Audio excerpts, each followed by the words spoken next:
Good evening, everyone.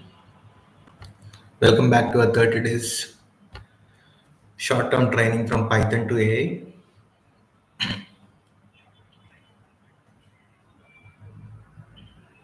Right. So let's get started, guys. But before that, I would like to, quickly recap what we have covered yesterday. Then we'll jump into the topic.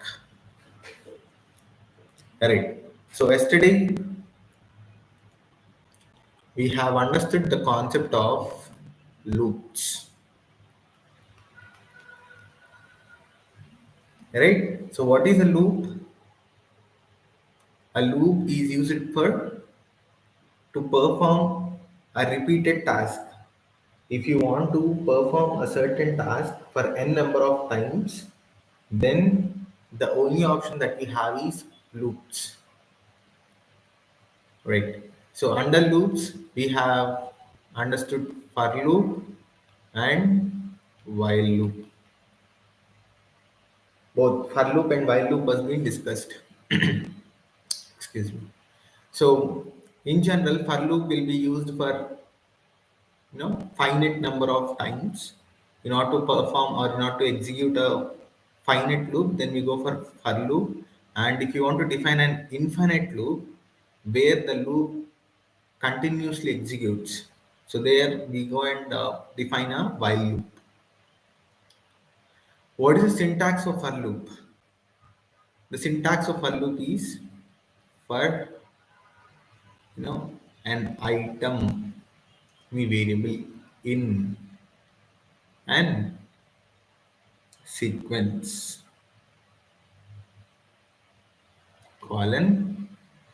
So then comes indentation. By default, it is four spaces, and we can define the loop, the body of the loop,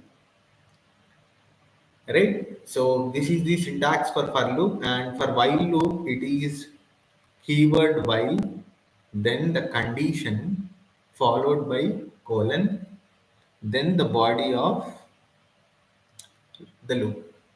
So this is if the condition satisfies only, then it enters the body of the loop. Right? So there is a lot of difference between while loop and for loop. Right? So and we also discussed the control statements. The control statements that can be used to control loops. They are break, continue, and pass. Break statement is used to permanently break the loop, exit the loop. It stops the loop.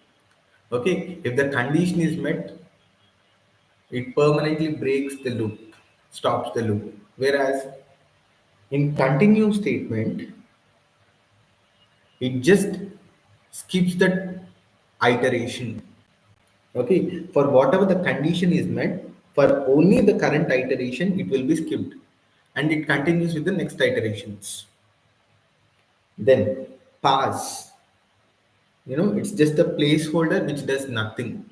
It does nothing. But if you want to define your loop and have, generally if you want to keep control statement and not to do nothing, you can go with pass control statement.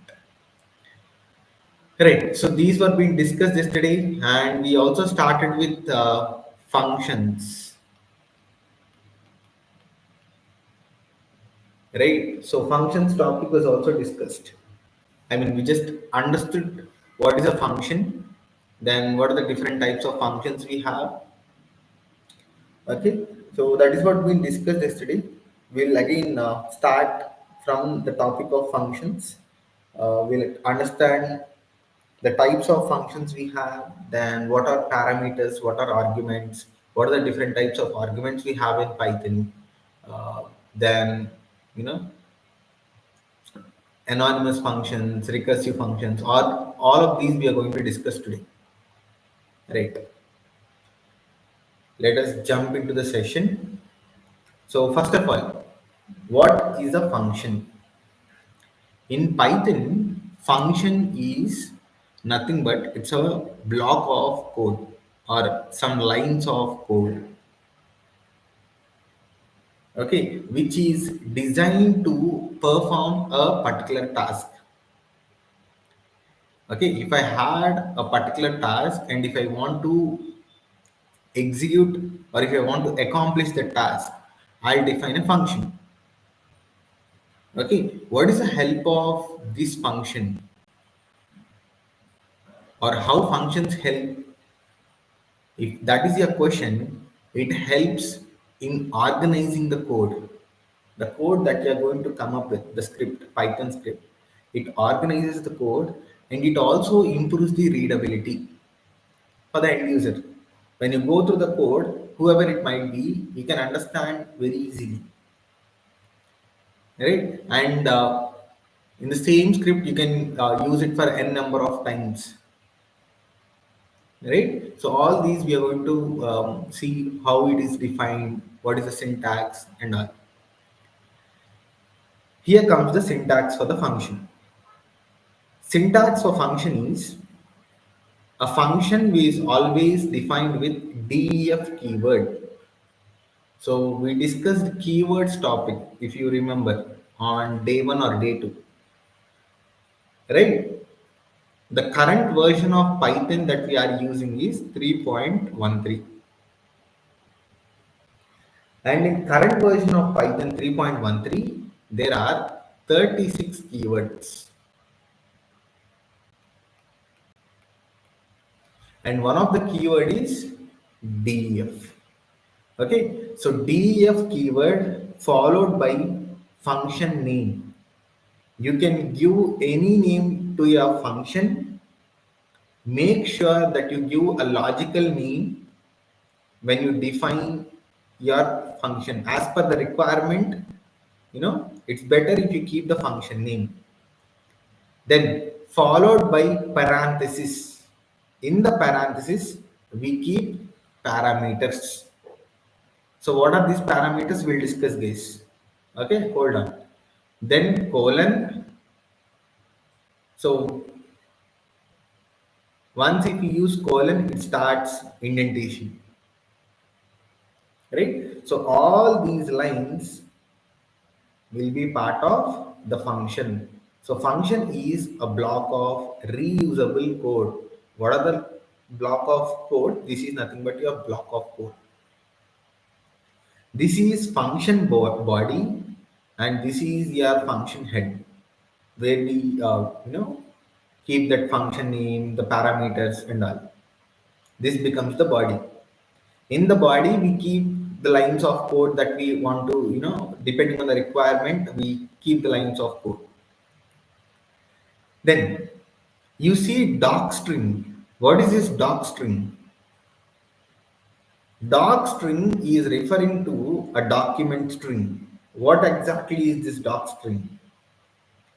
The first string after the function name, is called as document string or doc string. What is the help of keeping this document string is it describes the functionality of the function. For what purpose did we define a function that we can keep in the doc string? We can describe in the doc string.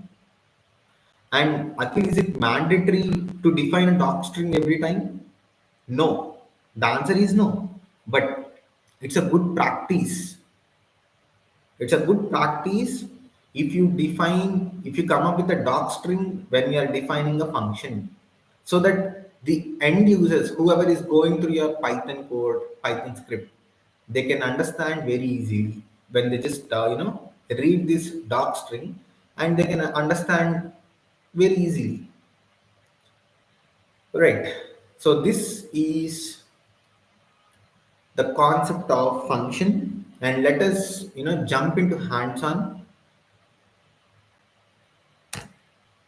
Right. So just information that we have. See, the use of docstring in functions is optional, but it is considered as the best practice if we define it. Okay, so I have a function that is greet. In order to greet people, okay, I am coming up with a function. called greet.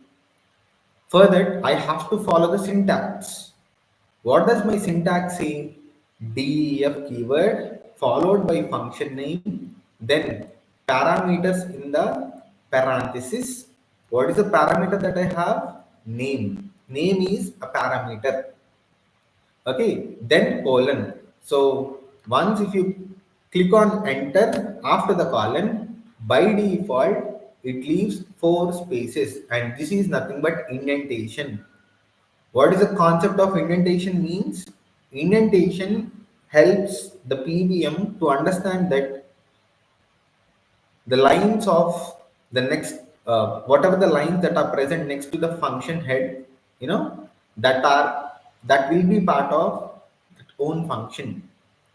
Okay, if you see only line number 28 is part of function greet. Is 30 part of greet? No. Why? Because it is not following the rules of indentation. Okay, so it cannot be part of greet function. Right. So I have to define, I'm defining a function called greet, and I'm executing. When you are executing, make sure that you select all the lines of the function, then execute.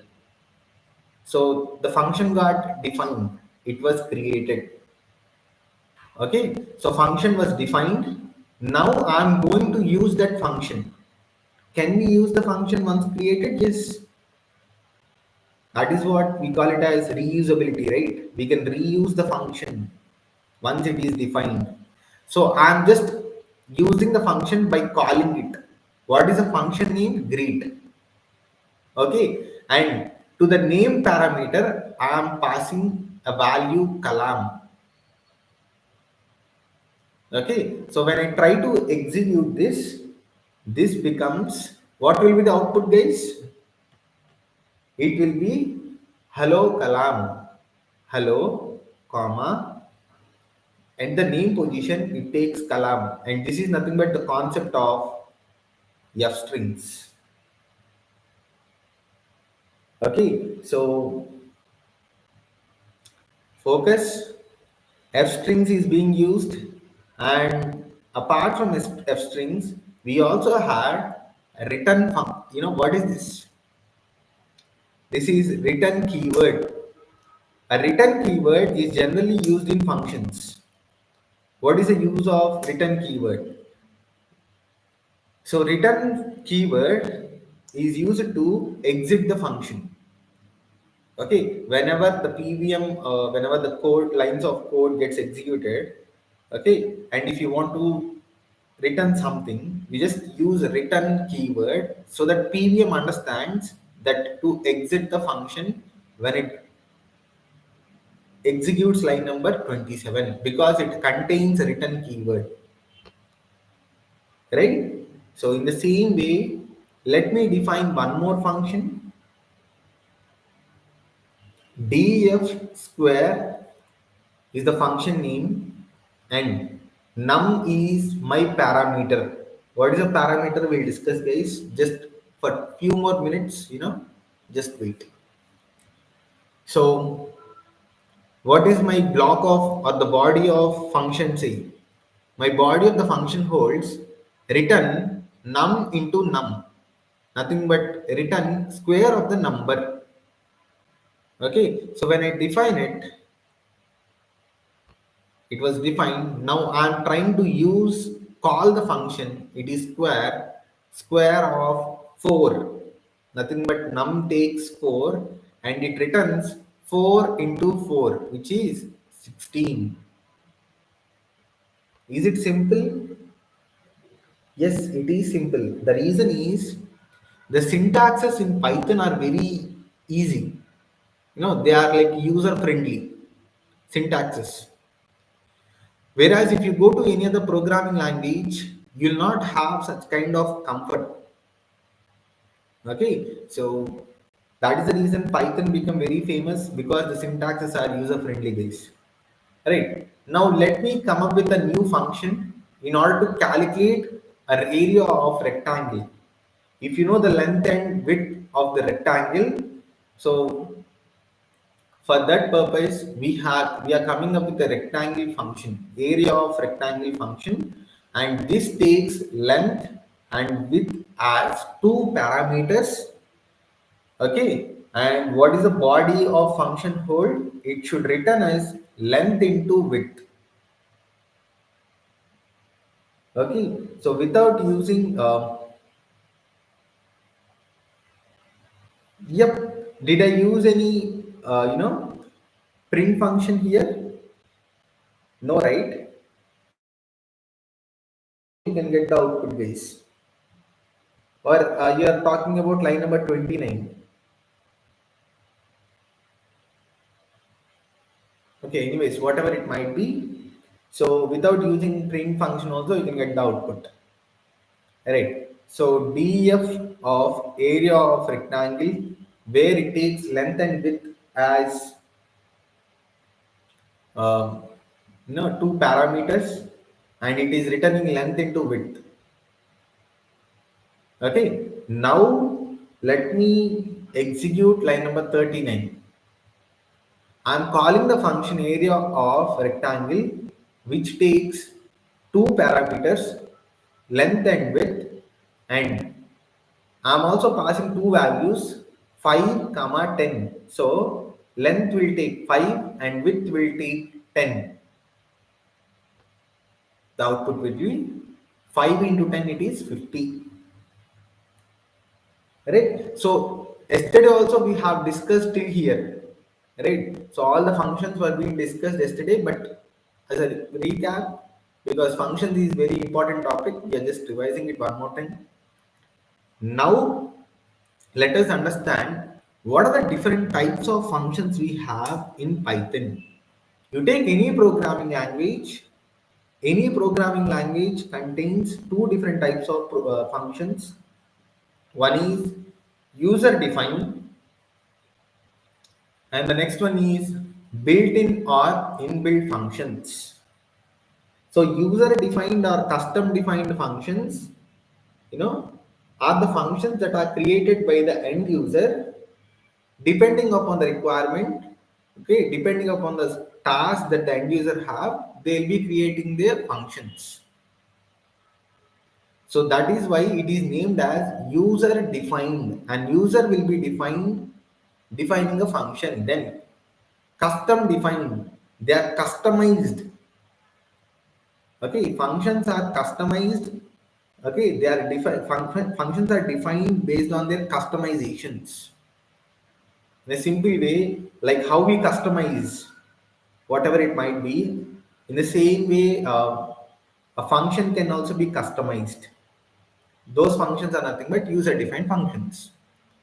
Right. So let us understand the syntax of an user defined or custom defined function. It is again the same.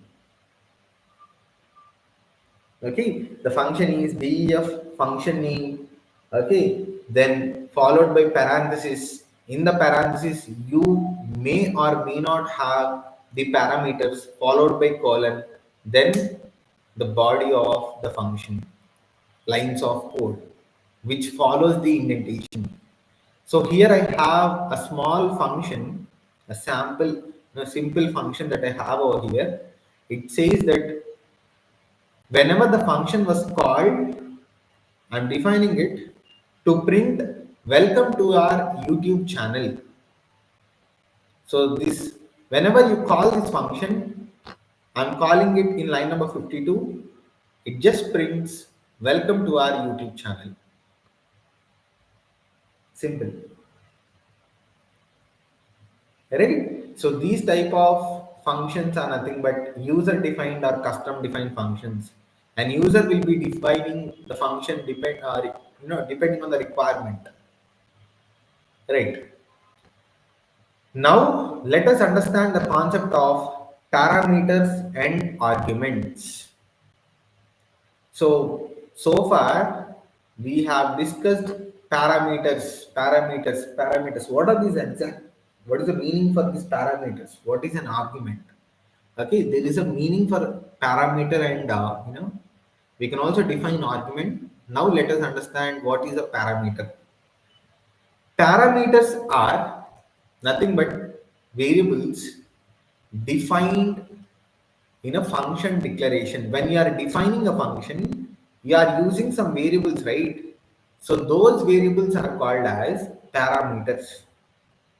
If I take this example, I am defining a function called sum. Okay, what are the variables that I'm using as inside the function? It is x and y. So this x and y are called parameters. Okay, so these x and y are called as parameters. So what is the large body of the function say? It says print x plus y. Okay, so when I define it, when I execute the function, it executes, and when I try to call it, x takes 1, y takes 2, and this is nothing but 1 plus 2, the output will be 3. And these parameters, they act as placeholders for the values that will be used when we call the function. So x takes 1, y takes 2. Okay, so this is the actual way of defining parameters. Parameters are nothing but the variables that are used in a function declaration. When you are defining a function, whatever the variables that we are using, those are called as parameters. So in this case, x comma y will be parameters. The output will be 3. Now comes arguments. What are these arguments? Let me take the same function. Arguments are nothing but arguments are the actual values that you pass to the function when you are calling it. So you'll be defining the function, right? X and y are nothing but parameters. Okay, so this is done. This will execute. Then we are calling the function. 1 and 2 are called as arguments.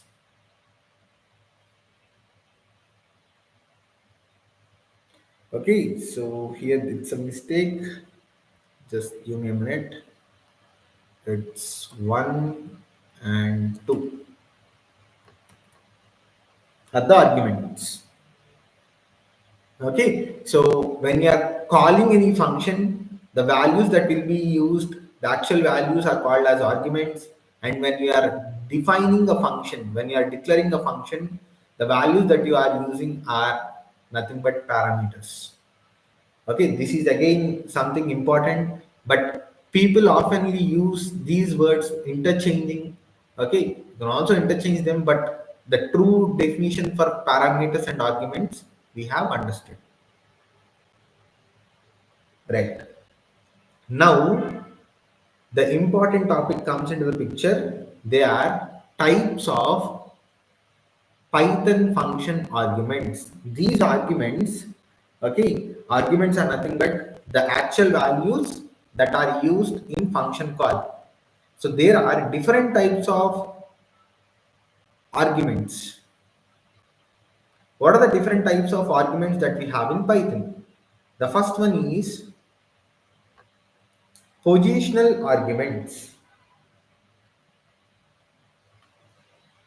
Okay, next to positional arguments, we have keyword arguments, then default arguments, and finally arbitrary arguments.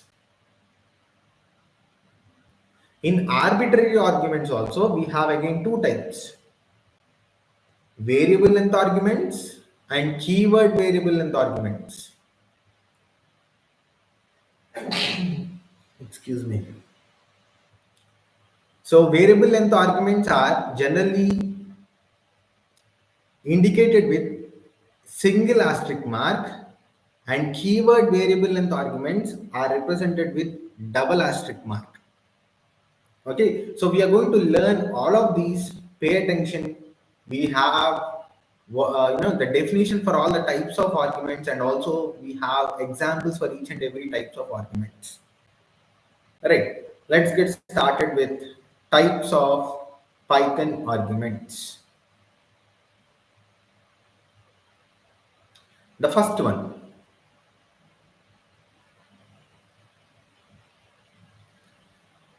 positional arguments. What is exactly a positional argument? A positional argument takes the values that are assigned to the parameters, okay, in the same order as specified in the function call. Okay, so when we are actually defining the function, and after the defining declaration is done, you'll call the function, right? So like how the parameters takes the values a5 b10, it will be taken based on their position. It follows the same order as is.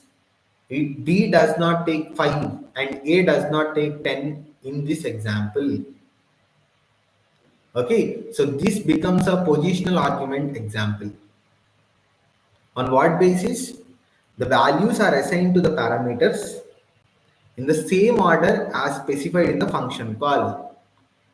However, they are specified in the function call in the same order, the values will be assigned to the parameters. A takes 5, B takes 10, position. Okay, and it is always, remember one point with respect to positional arguments, the number of actual parameters that we define or that we mention as part of function declaration should be equal to the number of values that we pass during function call. This is important.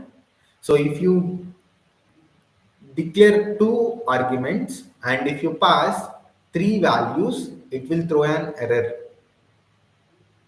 Make sure that these two numbers should be same. If we are going to have two actual parameters, we should also keep two formal parameters. That's it. Okay, so let me define it. So it is very small function that we had over here. I'm defining a function to add two values. Okay, the function name is add, and I'm just passing a and b as the parameters. Right, now let me take or let me call the function add and let me pass the values for a and b. 5 comma 10. So in the same order, a takes 5, b takes 10. It is 15. It returns 5 plus 10, nothing but 15. Is it simple? Yep. Now, we had one more example. Can you please try this one? What will be the output for the describe function? The describe function says there are two parameters. One is name and the other one is age. And the body says, the lines of code that we have in the describe function says print an f string. String formatting is used. Okay, so what is the f string says? Name is age years old. So that means name and age will be taken from the function call, and this will be formatted. This string will be formatted. So let me execute this. Function was declared. Now let me call the function. So what are the values that I am passing for name and age? It is Ratan, and for age I am passing 60. Don't assume name will take 60, age will take name. Age will take Ratan. No. Since they belong to positional arguments, name takes Ratan. Based on their position, name takes Ratan, and Ratan gets formatted in this string in place of name. In the same way, age takes 60 and 60 gets formatted in the place of age. So let me execute line number 96, and here is the output. The output is Ratan is 60 years old. Good. Okay. Actually, uh, it's better if you prove that you know name takes only Ratan and age takes only 60. Yeah, I just proved it right. But still, do one thing. Can you change the place of 60 and keep it in front of Ratan? Yep, a good idea. Now, will it execute? Will it execute, guys? What will be the output? Or it will throw any error? How many of you say no? Or how many of you say it doesn't work or it throws some error? Okay. I see many of you, all the responses are like error. Okay. Good, good, good going.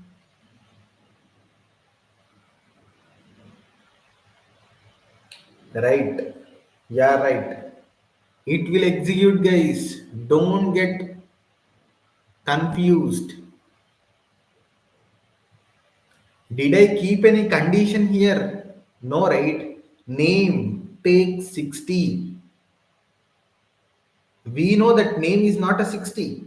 But how come a machine know, or how come a programming language knows? Name takes 60, and this 60 will be formatted in the place of name in the F string. So it is 60 is Ratan years old. It will not throw any error. It will execute. The reason is I did not keep any kind of condition. I just kept an F string. Okay, and this F string is representing string formatting. Whatever the value of name we have, it should format in the place of name, and whatever the age value that we have, it should get formatted in the place of age. That is what done, right? Yes, it will execute. Don't get confused, right? So positional arguments take the values based on their position. And the condition that we have is, for a positional argument, make sure that the parameters that we define, the number of parameters that we define, should match with number of values that we pass during a function call. This is very important.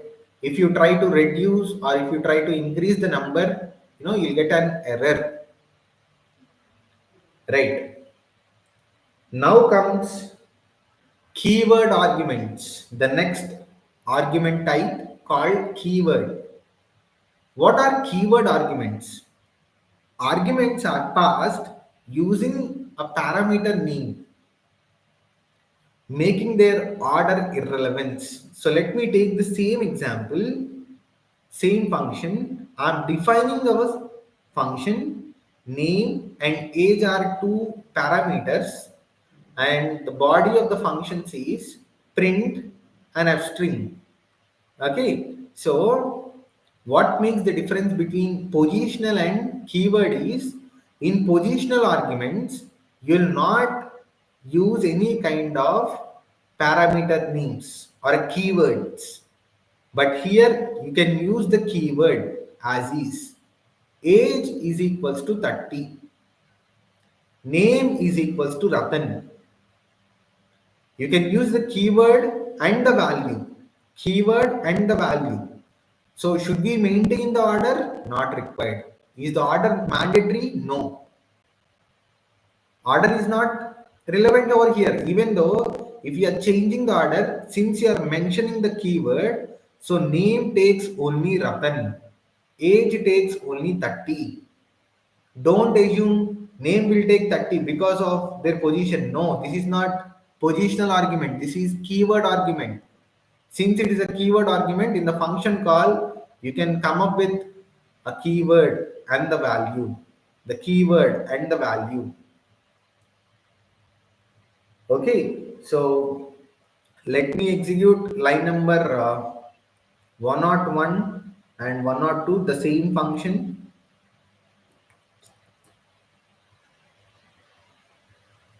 was defined.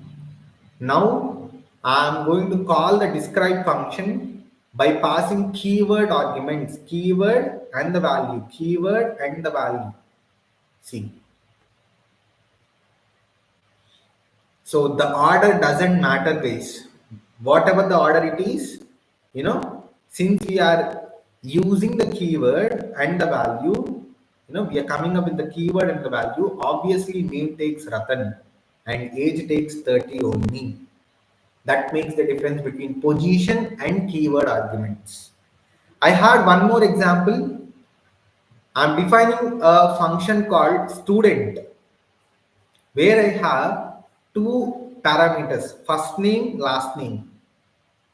Okay, and my body of the function says print first name comma last name. That's it, as is.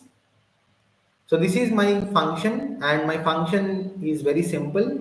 So I'm calling it, but when I'm calling the function, I'm using keyword arguments.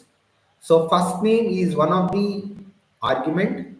So first name and the value, last name and the value. Since I'm using the arguments as is the keywords, so it has to return. Okay, so this will be Abdul Kalam. Abdul Kalam. What will be the output for line number 110? Can you please comment? What will be the output for line number 110?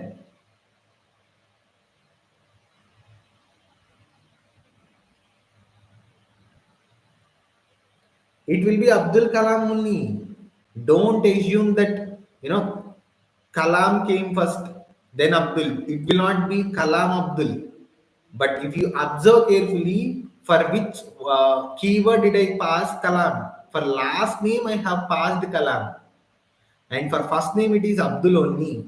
So as per the body, it says print first name. What is the first name? Abdul. Then the last name, it is Kalam. So the output will be same. So what is the moral of the story? What did we understand from keyword arguments is, when we are trying to call the function using keyword arguments, the order doesn't matter. Why? Because we are using the keyword and the value, keyword and the value.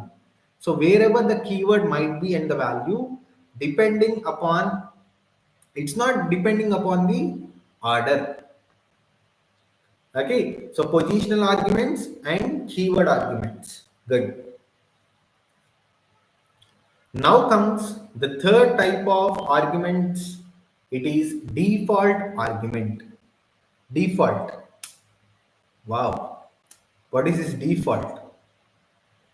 Default arguments are nothing but the parameters that have default values. Akhil, can you please come again? Yes. Yes, my dear. So, parameters, nothing but the values that you use in your function declaration are nothing but parameters, right? So, parameters have a default value. Those kind of arguments are called default arguments. Okay, so when you are trying to call these kind of functions with default arguments, you need not pass any value for the argument until unless if it is required. If you want to change it, you can pass a value for the default argument. If you don't want to pass any value for the default argument, by default it takes the default value. Okay, so let me explain you clearly what is default argument. See, I'm defining the function called greet. Define greet, name is equals to guest. So name is an parameter. Why? This is defining, I'm declaring my function. So obviously this becomes a parameter. For parameter, if there is a value in the function declaration, these type of arguments are called default arguments. Okay, right. And what does the body of the function say? It says print f string, which says nothing but hello name. So it will be hello guest. Am I right? Yes. When you call the function, it will be hello guest, because I'm not passing any value for the name. By default, it takes guest and it prints hello guest. What if I pass a value to name? Okay, if I pass a value for the name, that is parameter, it takes this name Kalam, so it will be hello Kalam. Okay, it will not be hello guest. If you don't pass anything, by default the value will be considered, but if you pass value for the parameter, it considers this value. That makes the difference between case 1 and case 2. These type of arguments are called default arguments. So let me execute and show it to you guys. Executing, declaring the function got executed. Now let me call the function. The output will be hello guest. Why? I'm not passing any value for the name. By default, guest will be considered and it will be hello guest. What if I pass a value to the name? It considers that value and it prints hello Kalam. Yes, you guys are right. Now this is an exercise for you. Try to understand this function and tell me the output for line number 126. Okay, it's a calculation. Oh, that's okay. Okay, then we'll not complicate. What exactly are we going to do? We are going to create a function area circle which is used to return area of a circle. What is the area of the circle formula? Pi r square, right? So in pi r square, what is constant? Pi. Pi is constant. What is varying? R will vary. Yep. If this is constant, I can directly pass the constant value to pi, right? So that it substitutes in pi every time. And r, as it is a variable which is varying every time, depending on the radius, it considers the r value and it returns the radius. It returns the area of circle. So r becomes what kind of argument? For sure, pi becomes, default argument, and r becomes positional argument. Why? If you see here in line number 126, r takes 1.2. Okay, and what is the body of the function says? Pi, which is nothing but 3.14 into r, which is 1.2. What kind of operator it is? Power, exponent. So 1.2 whole square. So when it multiplies all this value and it stores in AC and it prints radius, and again we are using string formatting using format function, and it prints radius and area of circle. This is what the function is defined. Now let me call the function using a value for r 1.2. So pi 3.14 into 1.2 whole square, which is nothing but, even I don't know, 4.5216. Okay, let me enlarge my screen. Is it clear now? I hope it's clear now. Right. Okay, that's good, Akhil. But what if you want to, you don't want to take 3.14 pi for pi. You want to pass something else. Again, it's up to you. If you want to change the value for pi, which is a default argument, you can change it by passing the required value. Okay, so The output becomes 14.52. Simple. I just increase the size, r value and reduce the value of pi. Right. Now this completes the end of default arguments.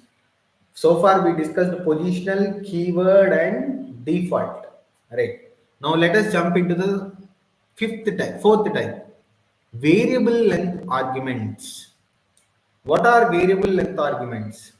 Variable length arguments are nothing but the arguments which generally accepts multiple positional arguments.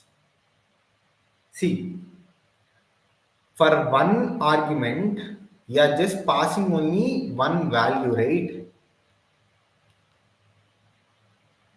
Function says a plus b, which is nothing but 11. Done. What if I want to pass multiple values for one argument? Then we have to go and use variable length arguments, which are generally represented with star arguments. The star represents it is a variable length argument, and the type of arguments it is tuple. By default, it is tuple. It takes a tuple. Okay, so and it's mandatory. These are some important points with respect to variable length argument. A variable length argument accepts multiple positional arguments. Multiple in the sense you can have two, more than one. Okay, 2, 3, 4, so on, 10, 100. But how does a PVM or a Python interpreter understands? We have to clearly mention that with a asterisk mark in front of the argument. Whatever the argument that you are going to give, in front of it, we have to mention with asterisk mark so that the interpreter understands this is a variable length argument. Right. And how many variable length arguments can you have in one function? Only one. Why? One is enough, right? If I have one, this is going to take all the multiple values. What is the use of creating, or what is the use of having multiple variable length arguments? It should be only one, not multiple. Okay, then what if you have a variable length argument and a default argument in your function? Which should be kept first? Okay, so make sure you always keep variable length argument first when you are defining the function, then the default argument. Okay, this is something important, guys. A default argument should always be defined, okay, in the function at the last position. Before the default argument, you should have a variable length argument. Okay, so these are important. Right. Now let us take an example so that you'll understand well. Here is a small example. I'm going to create a function and the function name is add underscore numbers. Okay. And you see args. Args is nothing but it's a single argument. But what kind of argument it is? It's a variable length argument. Akhil, on what basis you tell it as a variable length argument? I see the star, asterisk mark. By just looking at this asterisk mark in the function definition, in the when you are defining it, so I can clearly say this argument is nothing but variable length argument. Okay, so what does the body of the function say? The lines of code say sum up all the arguments. You can add all the values that this argument takes. Sum of all the arguments. So let me execute this. Done. Now let me call the function add underscore numbers. And how many values am I passing here? I'm passing four values, one, two, three, four. Okay, so but I had only one argument, right? Will it execute? Yes, it will execute. That is the purpose of, variable length argument. A variable length argument accepts multiple values, multiple positional arguments. So this args take one, two, three, four. It takes all the four values and it sums up all the values. What will be the output? What will be the output, guys?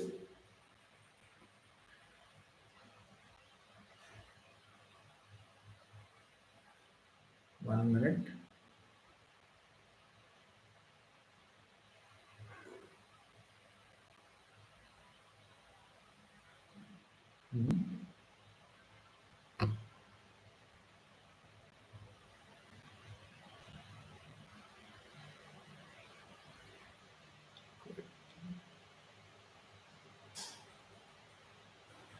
It has to return 10. Some function missing one required position argument of y.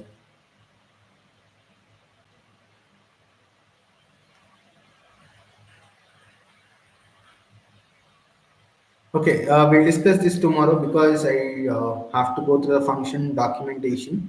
Okay, so because some function missing one required position argument y, we'll see. Right. If not, we had example over here. You know, just try to understand it.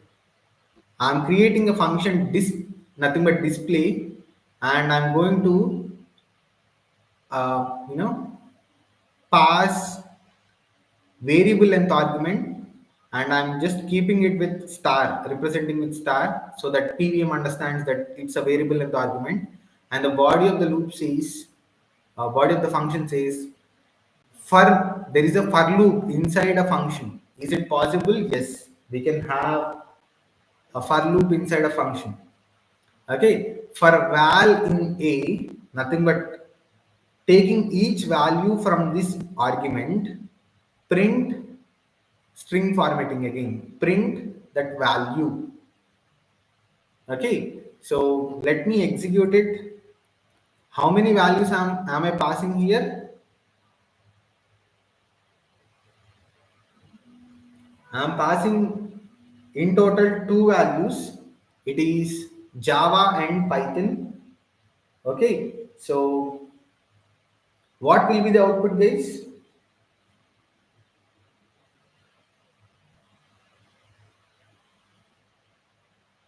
What will be the output? It takes initially Java and it prints Java. Okay, then it takes Python, then it prints Python. Will it be in the same line? It will be in different lines, not in the same line. Why? As we discussed, by default in print function, backslash n will be used for the end parameter. Okay, so that makes the output. Yes, in the new line, vertical. Good. So it will be Java and Python. I hope it's clear. Even though if you pass multiple values, you'll get the same. I mean, it takes all the values. See, let me execute this. It has to print all the four values. How come it is taking all the values for a single, parameter? For a single argument is because this is a variable length argument. How can we understand? Simple. It is represented with asterisk mark. Right. So this is clear. Now comes keyword variable length arguments. And in general, keyword variable length arguments are represented with double asterisk mark. Variable length arguments with one asterisk mark, and keyword variable length arguments with double asterisk mark. So what is the use of a keyword variable length arguments? It accepts multiple keyword arguments. and packs them into a dictionary. So a variable length argument accepts multiple positional arguments and packs them into a tuple. The type is by default tuple. Whereas a keyword variable length argument, okay, in general we mention it with double asterisk mark. They are used to accept keyword arguments and this packs them into a dictionary. Okay, and make sure that always a keyword variable length argument, okay, will be present at the last position in your function declaration.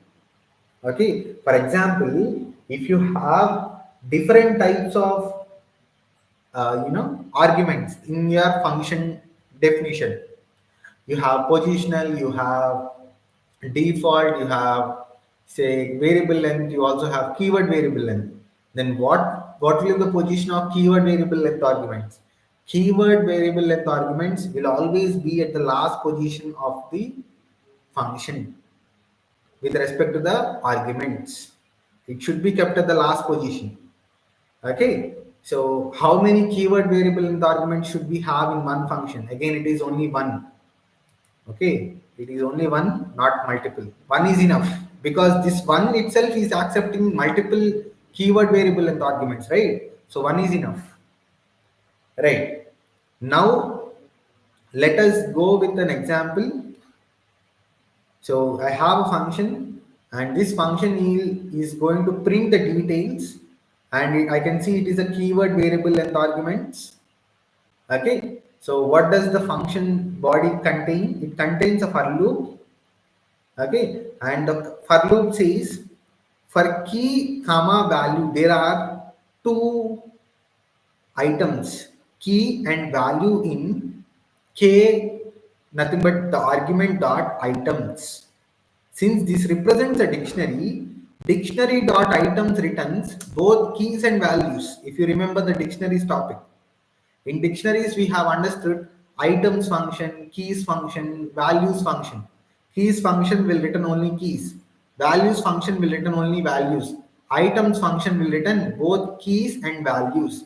So keys will be assigned to key and values will be taken by value and it prints key colon value. This is again a string. Okay, so let me execute it. Executed, the function got defined. Now I'm calling the function by passing the values. What are the different keyword variable and the arguments, keyword arguments that I'm passing? I'm passing name, it is Sardar Vallabhbhai Patel, age is 75, city is Bombay. Okay, I'm taking three keyword arguments and I'm passing to this keyword variable length argument. So it takes all these keyword argument, it accepts all the keyword arguments and packs them into the dictionary and the function will be executed. It takes each and every key value pair and it creates key value, key value, key value.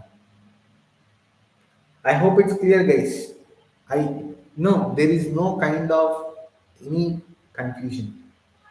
Very simple, right? If you understand the concept, hands-on will be, when you do hands-on, Python becomes very easy for you. That's not a problem, right? Now, can you tell me the output for this keyword variable and the argument? I'm going to define a one more keyword variable and the argument. Okay, so the function name is nothing but display, and double star a represents a keyword variable length argument, and I'm printing initially 50 hyphens, hyphen multiplied with 50, so this gets repeated by 50 times just to separate. Okay, so then it goes to the for loop, it takes items, A dot items which returns both keys and values. K will be taking keys, V takes values, and it prints key, uh, an arrow mark pointing to the right side, then the value. Key, arrow mark pointing to the right side, value. So the output will be like, I'm just calling the function disp. Okay, so this returns in city, arrow pointing towards India, then capital pointing towards New Delhi, language Hindi. How are we getting this output? It is just because of this line, string formatting. That's what I'm telling you guys. If you are not again good at basics, I request all of you to go and watch the videos multiple times.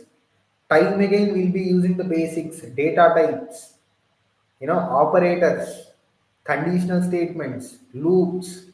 Okay, so I request all of you to go and watch the videos in case if you have missed it. Right, now let me call the function again by passing different uh, keyword arguments. Enrollment number is 100, enrollment name is Patel, salary is 3.4 lakhs, organization is PSF. Okay, so if I pass, you know this is the output. And how are we getting these dashes? Because I just mentioned in the print function. Okay, print of hyphen in string multiplied by 50. So we remember the concept of repetition in strings. If you multiply a string with an integer, the string gets repeated for those many number of times, right? So the same concept. I hope it's clear. Now comes the actual question. It's for you, Akhil. I have created a function, and in the function I had all these different types of arguments that we have discussed. So what should be the correct order? If that is your question, this is the correct order. Initially you have to keep positional arguments, then followed by variable length arguments, then default arguments, then finally keyword variable length arguments.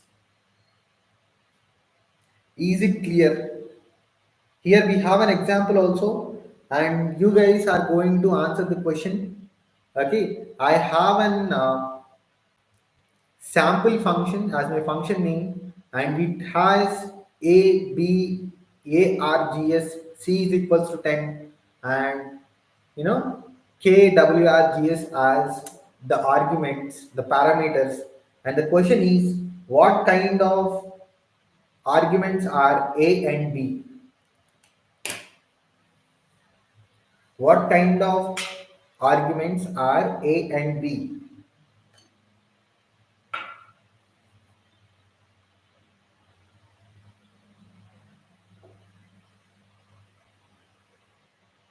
They are positional. What kind of arguments is C?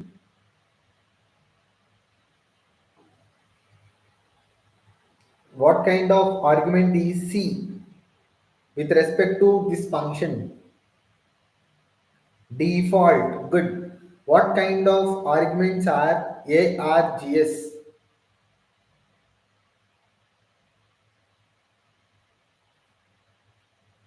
No, it cannot be keyword.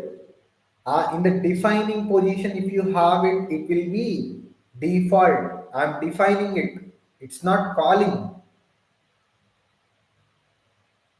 variable length, right? So let me execute or run the function. I just declared the function, and now let me call the function. Can you tell me what will be the value of a and b? What will be the value of a and b take?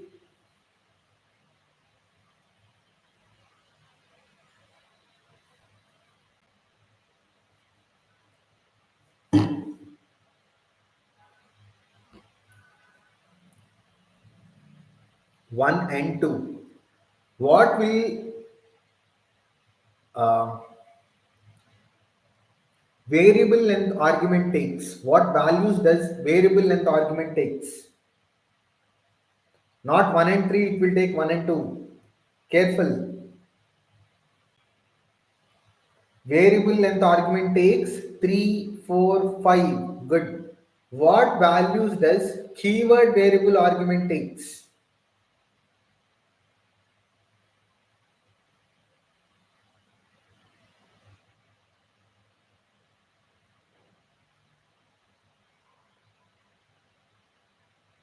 What values does keyword variable length argument takes? 100 and 200. Okay. And by default C is 10, but I'm changing the value of C to 20. Okay. So let me execute whatever you have told. We'll just print. So I told you, right? A variable length argument packs the values into a tuple, and a keyword variable length argument packs the values into a dictionary. Here is the proof. Okay, now this marks the end of user defined functions or custom defined functions in Python. Okay, so we understood what is the syntax of user defined or custom defined functions. Then we understood what are the different types of arguments we have. We understood what is a parameter. We understood what is argument. Right? Now let us jump into the inbuilt functions. What are inbuilt functions or built-in functions? Inbuilt functions or built-in functions are nothing but the functions that are predefined in Python. Okay, and here is the list of functions that are available in Python, and the current version of Python is 3.13, right? In 3.13 version of Python, there are 68 inbuilt functions. Okay, so I just had around 59 or 60. Yeah, so I had 59 functions over here, and what does that particular function does? So out of these, we'll just discuss only the important widely used functions for time. Okay, and later on we'll discuss the rest of the functions, inbuilt functions in Python. The first function is length, nothing but len. Length function returns length of the object, length of a sequence. Okay, so what will be the output for line number 304? len of hello, which is a string. What will be the output for line number 304? The answer is 5. Good. Tell me the output for line number 305. Length of list of 1, comma 2, comma 3. The answer is 3. So understood, right? Length function is used to return the length of a sequence. Then next to length function we have sum function. Okay, so I have defined a list of integers where the size is 4. Okay, and the values are 1, 2, 3, 4, and I'm using sum function, sum of numbers. Sum function returns the sum of the elements in the sequence. So 1 plus 2 plus 3 plus 4, it is nothing but 10. So there is an issue with sum function. Might be my version of Python is not matching. We'll do it again tomorrow. Let me ignore it for now. Yes, it has to return 10, guys, but my version of Python is very small. I'm using the old version 3.9. Okay, so let us ignore it for now. Next to sum function we have max function, min function. Max function returns the maximum of the sequence 4, and min function returns the minimum of the sequence, that is 1. Yes, max is 4, min is 1. Good. Now comes sorted function. So I have defined a list of integers 5291, and Let me use sorted function.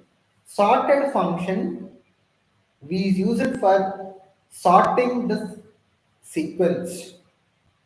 Okay, so the output will be 1259. Yes. Akhil, just 1 minute. I think we also discussed the sort function as part of list. I remember we discussed the sort function as part of list. What makes the difference between sort function and sorted function? Can anyone please comment in the chat? What is the difference between sort and sorted?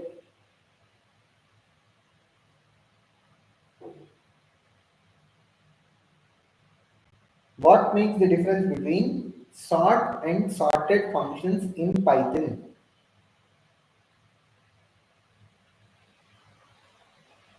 Come on, guys. Okay, if you don't know the answer, I want. Even sorted is also doing the same thing, right? Sort function will arrange in ascending order. Okay, what is sorted function doing? It is also doing the same in ascending only. If I want in descending, I have to keep that reverse is equals to true. No, no, no, no, no, no, no, no. In sort function, if you keep that reverse is equals to true parameter, if you add that parameter, by default you get the output in descending order. In the same way, in sorted function also, if I use reverse, see, if you want me to prove it, let me do that. Okay, so it has to print in descending order 9521. I hope it's clear. Then what makes the difference between sort and sorted? Because there cannot be two functions doing the same task, right? There should be something difference. And I want you guys to sorted means already number is in ascending order, and sort means, oh, is the numbers already in ascending order? No, right? It's not in ascending order. I hope it's clear. Using sorted, I am making it in ascending order. No, guys. No, no, no, no. It is not about tens. You guys are smart. Okay, I understood. But there is a difference between sort and sorted functions. I want you guys to do some kind of research, and we'll discuss it in the tomorrow session. But I want everyone of you to, yes, you're right. See, sort function. Okay, let me you know talk. Okay, let me remove this because anyhow our friend gave the output, the answer. Let me do it one more time. I'm defining the list. Okay, then I'm using sorted function, and by default sorted function is also sorting the elements of the list in ascending order. Done. 1259 ascending order is done. But the question is, what is the difference between sort and sorted? Is the question, right? Sorted function, after applying sorted function on the list numbers, does it change the original value? I mean, the original list? No, the original list is as it is 5291, 5291. Right? Whereas if you apply sort function on the same list, it will change the original list. That is called as in place operation. Sort function performs in place operation, whereas sorted function returns the output without performing an in place operation. It will not change the values present in numbers, that is nothing but the original list, whereas it is returning as the output. That is the difference between sort and sorted. Anyways, good guys. Every one of you are really, awesome. We are responding for the questions. We'll just continue with rest of the hands-on part, then we'll wind up the session. Okay, then the next function is round, and the round function is used to round a number to the nearest integer, or depending on the number of decimals that we specify. So this is decimal number, and if I want to round this number to fixed number of decimals, I can use round function. So the output will be 3.14. Then next function we have is absolute function, ABS, which is used to return the absolute value of a number. So it will be 5. Nothing but modulus, guys. In mathematics, we used to use mod of x, right? Mod of minus x is x. Mod of x is also x. In the same way, absolute function does similar to modulus, right? Right. This marks the end of inbuilt functions or built-in functions in Python. The next functions that we have is anonymous functions or lambda functions. These are very important with respect to Python functions. What are lambda functions or what are anonymous functions? Okay, so why it is named as anonymous function is an anonymous function, they does not have any function name. They does not contain any name. That is the reason they are named as anonymous function. Okay, since these anonymous functions will be declared using lambda keyword, they are also called as lambda functions. So in the syntax, if you see, a lambda keyword will be used. Lambda keyword is used to define the function, right? So that is the reason they are called as lambda functions also. What is the purpose of these anonymous functions? It is to perform instant operations, instant tasks. Okay, and the line of code, you'll see it in a single statement. This is the syntax for lambda function. Variable name followed by lambda keyword, then the params list. Okay, list of parameters, whatever it might be, colon, and the single statement. Okay, for instant task, we generally use lambda functions or anonymous functions. Here I have an anonymous function, and if you see, this is matching to the syntax. Okay, my variable name is add operation, add op is equals to keyword lambda. Then these are my arguments, nothing but parameters list, then colon, then the statement a plus b. Take the values of a and b and return a plus b. By default, in lambda functions, return is used implicitly.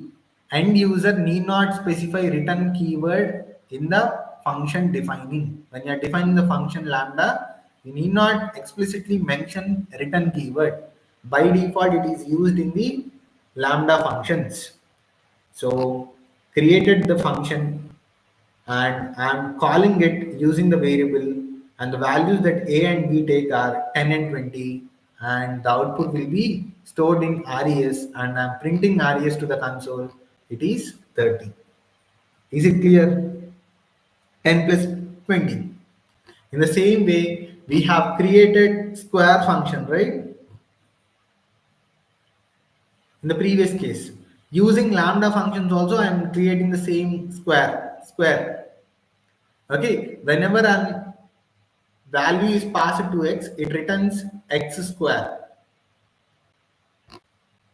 5 is being passed, so it is 25. If you just have a questions with respect to anonymous functions versus normal functions, what are the differences? Here are the differences. In general, normal functions are always used to they are created to perform a certain operation, whereas anonymous functions are used to perform instant tasks. In order to create an instant task, they'll be used. And normal functions contain block of code, whereas anonymous function will just contain a single statement. There is no block of code here, only a single statement. Normal functions contain name explicitly. We will have a name. Okay, we'll have name to the functions in normal functions, whereas in anonymous functions there is no name. We'll be calling the function using the variable, right? Then the last difference is using return. In normal functions, we have to use return explicitly. We have to use it when we are defining. Whereas in lambda functions, you need not specify return keyword. By default, lambda functions have the return keyword. So you need not mention it in the single statement, not required. So these makes the differences between anonymous functions and normal functions. And the last functions that we have is recursive functions. What is a recursive function in Python? Recursive function refers to function called inside a function. Okay, when you are defining a function and if you are using the same function inside it, so those kind of functions are called recursive functions. Here I am defining a function called factorial. Okay, so what is the syntax? Def, then the function name, then comes argument in the parenthesis followed by colon. And in the body of the function I have lines of code say that there is an if else statement. Can we have an if else statement? Yes, you can have anything. You can have loops, you can have if else statements, conditional statements, anything. Right? So I had an if else statement and the condition says for the if statement it is if n is equals to 0, return 1. Simply return 1. So whenever the return statement executes, as we discussed, return keyword is executed, then immediately the function stops and it returns 1.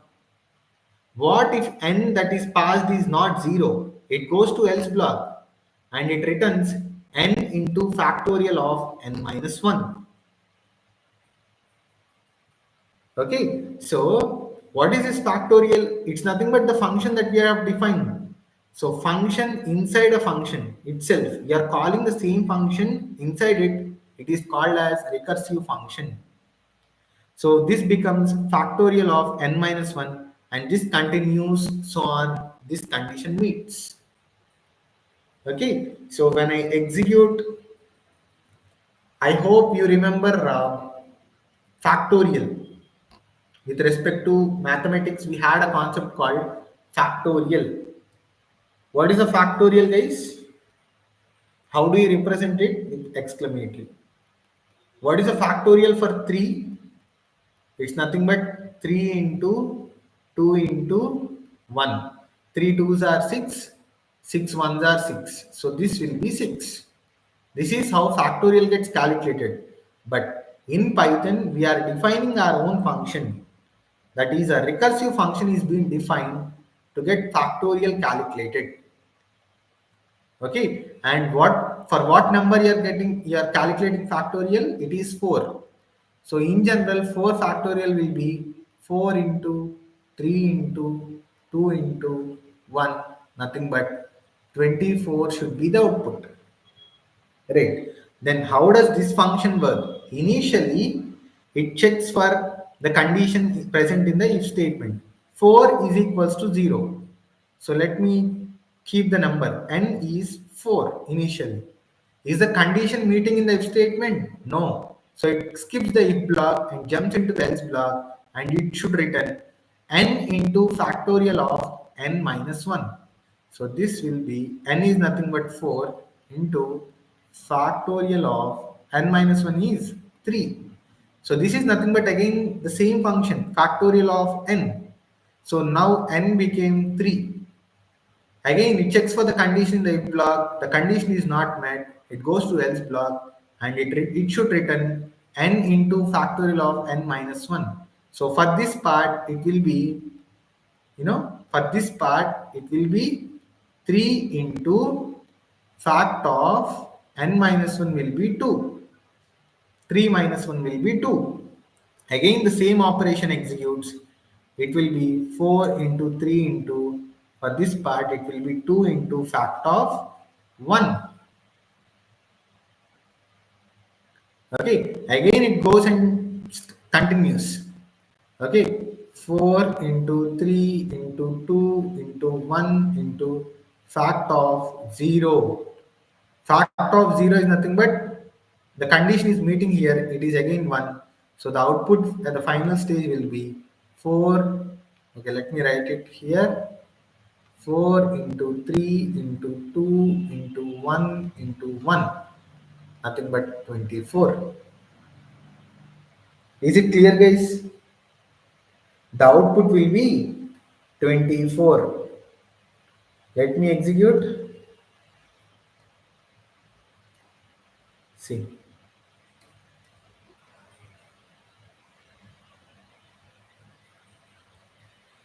Right. So this marks the end of functions. And I request all of you to do more hands-on with respect to the functions topic. Okay. And I'm stopping the day here. If you have any questions, yes, shoot your technical questions. Questions, please. But one thing is, we are just making a dot format. Okay. My friend, the dot format function explanation is available in strings concept. If you just go back to the previous videos, we have understood string formatting. So in the string formatting, we also discussed using dot format, yes, f strings, and using percentage operator. So just go and watch the video. You'll understand what exactly is dot format function does. Right. So if no questions, we'll wind up the day here. But before I wind up the day, one humble request from my side. If you feel that these sessions are really amazing, we need your valuable suggestion and feedback. Along with your suggestion and feedback, it's better if you share among your multiple groups or multiple channels, whoever you feel, you know, they are actually in need of these sessions. Just share among those kind of people.